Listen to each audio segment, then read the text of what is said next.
TB রোগে ফুসফুসের একাংশ বিনষ্ট হয়ে গেছে লতিফা বেগমের। স্বামী তাহের মিয়ার বয়স ৭০, ঠিকমতো কাজ করতে পারেন না, উপরন্তু তার রয়েছে আরেকটি সংসার।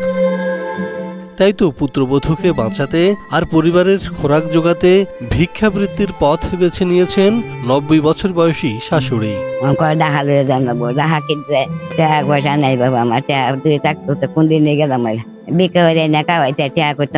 রোগ ধরা পড়ার আগ পর্যন্ত পরের বাড়িতে ঝিয়ের কাজ করতেন লতিফা।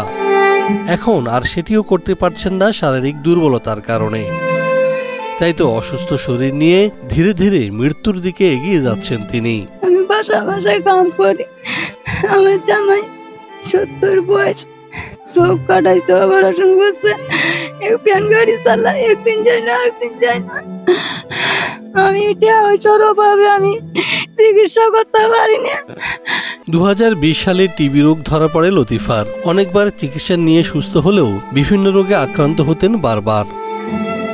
২০২৪ সালে সিলেট ওসমানী মেডিকেলে এসে পরীক্ষা নিরীক্ষার মাধ্যমে জানতে পারেন তার একটি ফুসফুস বিনষ্ট হয়ে গেছে একেবারে, আরেকটি ফুসফুসেও তৈরি হয়েছে ইনফেকশন। গত কয়েকদিন আগে প্যান্ডেল লইয়া অসুস্থ অবস্থায় আমি সিলেট বক্ষবেদী ক্লিনিকে গেছি। অনেক পরীক্ষা নিরীক্ষা করার পরে তানের ধরা পড়ছে তানের ফুসফুস যে এটা তানের একবারে ফসি গেছে।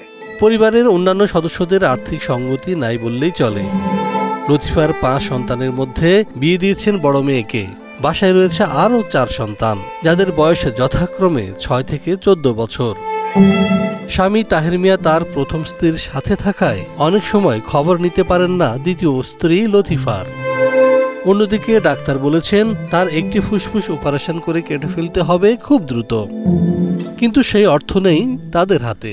আমার আম্মার এত বড় রোগ, আমার মার চিকিৎসা করবার লাগে টাকা নাই। যাহা যাইয়া আমার মারে চিকিৎসা করতাম, কি টাকার অভাবে আমরা পারতেছি না। কেউ যদি পারে একটু সাহায্য আমার মার লাগে। আমার আব্বা একদিন যাইলে আরেকদিন কাম কাজ করতে পারে না, আর ছোট ভাই বোন আছে, তারাও অবস্থা ভালো না।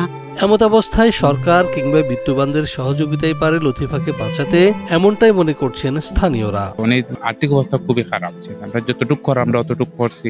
কর্ম ইনশাল্লাহ আপনার কর্তা সাহায্য সহযোগিতা কর্তা। রোগীর আত্মীয় স্বজন কেউই এলিট পারসন নাই, সবই দরিদ্র এবং রোগীও খুবই দরিদ্রতার মাঝে বসবাস করেন। এই অবস্থায় অনাহারে খাইয়া না খাইয়া কোন রকম বাচ্চাদের লইয়া রোগীর দিন যাপন যায় আর কি। আপনারা আমার জান বাঁচাইতে, আমার বুকুটা বাঁচাইয়া আপনারা আমার জান বাঁচাইতে।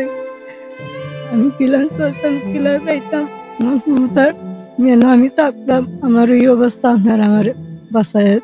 সমাজের দানশীল ব্যক্তিদের সহযোগিতা পেলে সুচিকিৎসা হবে লতিফার, এই প্রত্যাশা এলাকার সুধীজনদের।